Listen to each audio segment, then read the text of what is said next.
2 to 6 players can play in one game. The aim of the game is for the players to increase their wealth.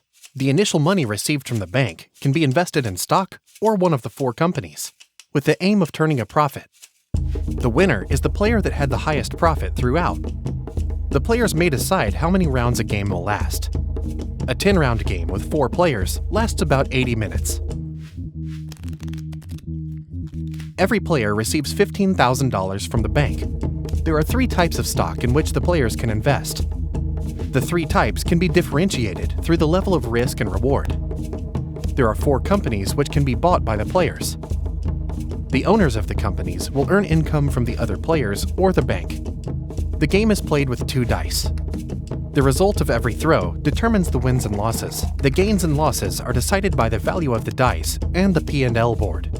If, for example, your dice score is 5, you will receive from the bank $600 for each orange share you own, pay to the bank $400 for each green share you own, and receive $1,000 for each blue share you own. Also, you will have to pay $2,500 to the owner of West Diamond Mining.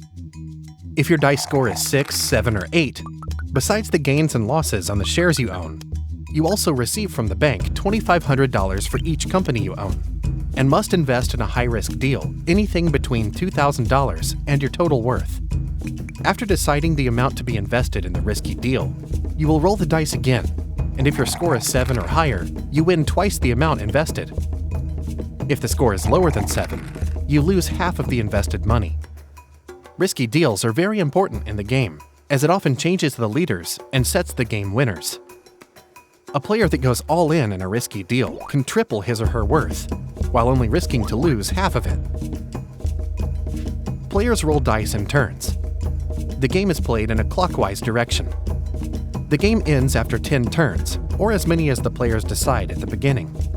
To facilitate trading throughout the game, it is recommended that a player will hold the role of bank manager. The bank manager gives the rest of the players their starting amounts, sells the stock and the companies from the bank to the other players, pays the players their earnings from the bank's money, and receives on behalf of the bank the players' losses.